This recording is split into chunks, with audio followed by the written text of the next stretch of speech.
Hi, everybody. I'm Dr. Boyce Watkins from the Black Business School and the Black Wealth Boot Camp. And a lot of you know the importance of buying black, the importance of keeping money in our own community, supporting black businesses.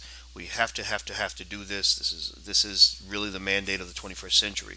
And so we've been working furiously all year long to try to find ways to help people channel their money in the right direction. And a person who's really doing a great job with this is Miss Lene Javette from Colsire.com, who has created the Black Business Catalog, which I'm going to tell you about more in a second. But before I begin, I want to ask Lene, how are you doing today? I am doing great. Thank you so much, Dr. Boyce. How are you? I'm doing really well, really well. I'm so happy to get a chance to talk to you about this. Now, when you and I talk in private, just off the record, we're always talking about ways to create economies in the black community. I really believe that that's what we need. We need economies. Economies are places where almost like a dryer, where how dryer flips everything around, and you want your money to kind of just go inside and just stay there and just kind of flip around, right? Person A pays person B, who pays person C, who goes back and pays person A, and the dollar circulates, right? That's where we have Black Wall Street. And you came up with a great idea to create the Black Business Catalog, which is doing really well. Tell me about the Black Business Catalog and what you guys are doing. So we decided that there's a gazillion black business directories out there. And you know what? Everyone who starts one has this great idea. And I think that it is a great idea to have a directory full of black businesses. But what happens is, unless you're registered for the DC directory and the Atlanta directory and the LA directory and the Chicago directory, there's all these businesses that you're missing out on. So we decided, well, what's a good way for us to provide black businesses with the opportunity to reach consumers that are looking for their business? And we went way back old school, Sears catalog, holiday edition, flipping through those pages, figuring out the toy you wanted and putting the page back. Did you ever do that? Okay, most people did. So we're like, let's do a catalog. Let's connect with black businesses that have products, goods, and services during the holiday season that black consumers and or any consumer can purchase. We do a lot of the boycott Black Friday, don't shop with the major consumers, but then there's no alternative because we know people are going to shop. So we said, well, let's give them an alternative, a place where they can shop so that black businesses can be prosperous, and can turn this holiday season into a benefit for us. We can be economically empowered and we can circulate those dollars in our community. So that's how we came up with the Black Business Catalog. Well, I love it. I love it. So what you're saying is, don't just boycott. Actually, target your money. Ah, So don't just sort of avoid spending with one side of town. Go to the other side of town and spend a little bit. Feed some families, support some black entrepreneurs. It seems like this is really. I mean, this is really important, right? I mean, because a lot of black businesses can't get funding and capital from banks. White people won't buy from them. Asian people won't buy from them, but we buy from everybody else. And I was I was speaking this week with Dr. Claude Anderson about that from Powernomics, and one of the strongest points that he makes among many. I mean, the man just I love him. legendary, yes. But one of the strongest points is he says this is not a reciprocal relationship. You're buying from everybody else, but nobody's buying from you. Mhm. And what they call that in economics is a trade deficit. A trade deficit is where you're taking other people's exports, but they're not taking your exports. And the United States actually works very, very hard to avoid trade deficits with other countries. We have a trade deficit with China, and it's actually going to hurt us. And so, with the black community, it seems that we have a trade deficit with everybody. We're always spending, spending, spending with everybody else. What do you think that comes from? I mean, that desire to just sort of give all of our money away. I think it's twofold. One, I'm going to say access. It's much easier to go to whoever is advertising and marketing to you first. Target's it's on the street, it's on your way home. Walmart, it's on the street, it's on your way home. Best Buy, it's on the street, it's on your way home. You don't have to go search and find. Unfortunately, with black businesses, you have to either be connected to one, you have to know a person who's in business in order to do business with black businesses. Now, some people will say, I actually do business with black businesses, and they don't do good business. They don't have good customer service.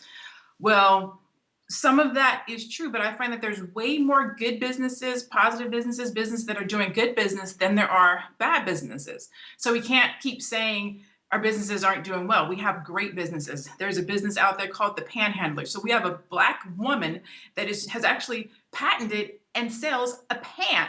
What? Who Have you ever heard of the Panhandler?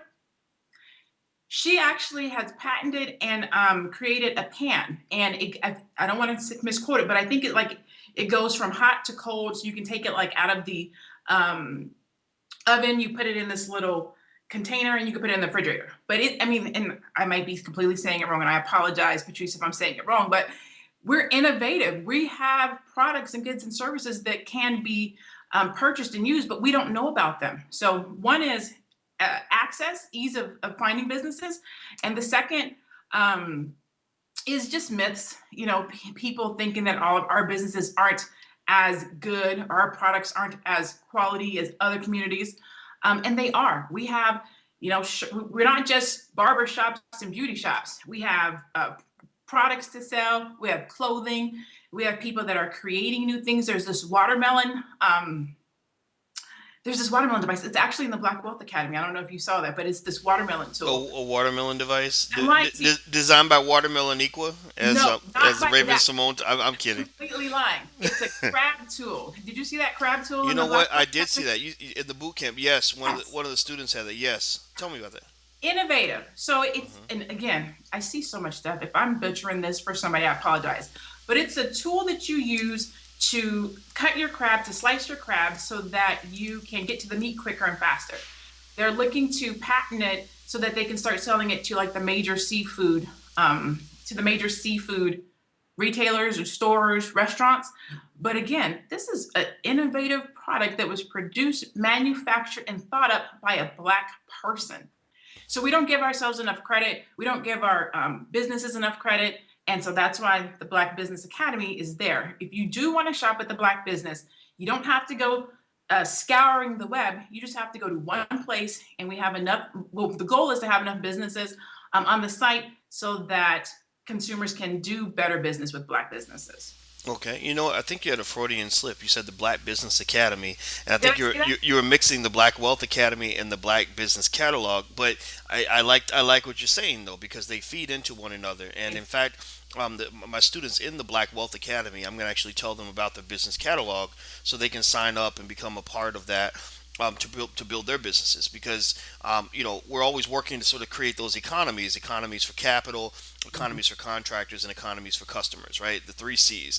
If we have those things and they're circulating, in a pretty in a powerful way, then we have the ability to create our own jobs. That's what we need to do as Black people, is learn how to create our own jobs.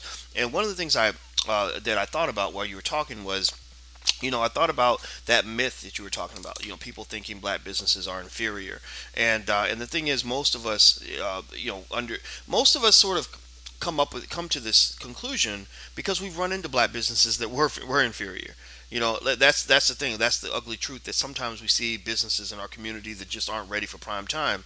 And sometimes it's just due to a lack of expertise and know-how, and sometimes we end up looking like the nerdy white guy trying to play basketball in the hood. Like they're not prepared for the culture. They don't understand everything, but they can learn. They can grow, right? And I Mhm. think that for us, we were entrepreneurs on a much higher frequency in the past, but as of say the last 30 years, 40 years since integration, we've lost that skill. So now, I think we're just in a transitional phase where some of us are learning how to hunt again, learning how to build and create again. And so I think we have to be patient with each other sometimes. It doesn't mean that you should let anything slide, but what I would argue to people is, treat your Black business, that you want to support. Treat them like you would family, right? Imagine you got a cousin who starts a new business, a bakery, and you go there and you say, "Oh, I want to support my cousin." The goods are overpriced, the customer service is bad, and let's say the baked goods are like, so so, they're just sloppy in other areas too. What do you do? I mean, do you just never support them again and just say, "Oh, screw you, your business sucks. I'm going to the white man's bakery down the street. I don't care if you got kids to feed that are related to me. I'll let them starve because you ain't giving me good chocolate chip cookies, right?" Or or do you take a different approach and say, look, hey, cuz, I'm gonna fill out this, this form and kind of lay out some suggestions for improvement. Yes. Here's some things you can do to do better, and just sort of give that honest critique. Now, some people don't take the feedback kindly. I can remember one time talking to a friend of mine who was a musical artist, and he couldn't understand why his music wasn't selling. And the truth was that the music just didn't connect with the audience. It Mhm. didn't connect with me very much, but I felt bad, and I said, "Gosh, I want to help him," and I said, "Should I say anything?" And my friend said, "Yeah, go talk to him about it." So I tried to talk to him about it, but he didn't want to change. He felt that something was wrong with the audience, and I said, "Well, you can't say there's something wrong with the audience. I mean, you can't say that. You can't sort of go in your own direction and then not understand why your customers aren't buying, right? The best way to buy from your customer is you have to fulfill the need and fulfill it in the right way. So I think that as consumers, we have to treat black businesses like family. Just don't go bash them up on Yelp. Yep. Don't just avoid them and run away with these ugly stereotypes. Maybe give them some feedback. Go in the Yes. restaurant and say, "Can I talk to the manager? You know what? You guys did this really well and this really well, but you may not be aware that this didn't go so well. And here's something I think you could do to make it better." I think people appreciate that. What do you think? I wholeheartedly agree with you. I'm so glad that you said that. I do a lot of consulting with Black entrepreneurs specifically with regards to their customer service and their relationships. I talk to people a lot about why people don't do business with you. Um, in business, people spend a lot of money on marketing and branding, which again, I'm not saying don't do that, but we don't spend a lot of money on customer service, training our employees, customer feedback, and actually engaging with what our customers think and how they feel. And we aren't open to hearing the critique so that we can improve and do better businesses. And I say we because I think it's all of us in the business space, right? Um, but I think that to your point, it also depends on the customer. Our customers have to tell us what they think and how they feel. We can't just say, I went to this place, they did bad business, turn our backs on that business, and then go someplace else. How are they going to know and grow if we don't say to them, this is where you fell short, or this is where you can do better? A lot of times, Black businesses, a lot of times, not all the time, we're first time entrepreneurs. So we're just figuring this thing out. We may or may not have had college. This is our first time running a business. So we're going to have some hiccups. And depending on when you did business with that business, you might have done business with them during their learning stage as they were learning and growing. They may be doing much better business right now. Or to that point, if they are just getting started, maybe you can help them learn and grow so that they don't have to keep making that same mistake. So I think that in order for our Black businesses to do well and to grow and to be the I like to Black businesses as our savior as far as economic empowerment goes. We can hire and train our own employees. We can turn the unemployment situation in our community around if our Black businesses become stronger. The only way that they're going to become stronger is if we do business with them, and by doing business with them, they have to be in a position to receive the business. So we have to give them feedback. We have to give them the proper information to help them grow. And as an entrepreneur myself, I have to be open to receiving my customers' feedback, good or bad, taking it in and doing what's necessary to do better. So I think that everything you said, it's both people's responsibility, the owner, the entrepreneur, as well as the consumers who do business with us. I think it's a great point, and I'll say this, and I'll let you get the last word. Um, I almost compare the relationship between the black consumer and the black business owner to be similar to a romantic relationship, and it's very similar. People make fun of me because I always use these love and sex analogies, but I think they're perfect because love and sex are universal. So I don't have a problem talking about this stuff. And the reason I compare it to a relationship is because if you think about it, good relationships operate in the same way good economies operate. When I study economic theory, the parallel was quite fascinating. Good economies, which is what we're trying to build in the black community, good economies are built on trust. When trust is gone, economies plummet. They just implode. And let me give you an example. If we have, let's say we have a recession. Here's what happened when Obama came into office, right? When we hit the Great Recession. Um, the economy was kind of on the edge. The government injected a lot of capital into the economy. They gave it all the money to the bankers and to big corporations. with the hope and expectation that banks would do what? Make loans Mhm. so businesses could make investments, and that they would also hire employees, right? But here's what happened though. Banks and corporations were nervous. They were like, well, I don't trust the future. I don't know what's going to happen with the economy. I mean, I can make loans and these people may not pay me back. So I'm not going to make any loans. I'm going to take this money from the government and hold on to it. And then corporations did the same thing. They said, "Well, we could expand and make investments and hire new employees, but we don't trust this. We don't trust our customers. We don't know if they're going to come back and support us enough to help us pay for these investments. So we're not gonna hire anybody. We're going to just hold on to our money, right?" So what happened was they were very frustrated because they couldn't get the banks and corporations to actually move with this money. They just sat on it, right? Which is a whole other issue. There should be regulations to make them do that, right? But Yeah. we'll put that aside. So the point here is that if you think about a romantic relationship, and I'm actually going back to the relationship between the black consumer and the black business owner. But if you think about a romantic relationship that doesn't have trust, what happens, right? Well, I'm not gonna be nice to you because I need to see what you're all about. And the other person says, well, I'm not gonna put my best foot forward until I'm sure that you're not gonna hurt my feelings, right? Because maybe we're remembering bad experiences and we're on our guard, right? So nobody's trusting, nobody's giving, nobody's caring. So everybody ultimately becomes less attractive, less love happens because everybody's waiting for everybody else to make the first move before they even open the door to any trust. And the minute you do one thing wrong, what's happening is, and this is what they call Bayesian statistics, which is based on prior expectations, right? The minute you do one thing wrong, I'm going to say, see, that's what all black women do. That's why I don't date black women because Mm. you see, you see what I'm talking, you see where I'm going. Yeah. So black consumers and black business owners have that same really bad relationship as a collective, right? You have black consumers who say, "Oh, I don't buy from black businesses because I had this thing happen to me, and these companies they don't do this and they don't do that," right? So they go, let's say they go patronize a black business. First mistake they make, they say, "See, that's why I don't buy from black companies." We've gotten that. We've gotten people that have emailed us and say, "See, that's why I don't support black businesses because they all do this and they all do that," right?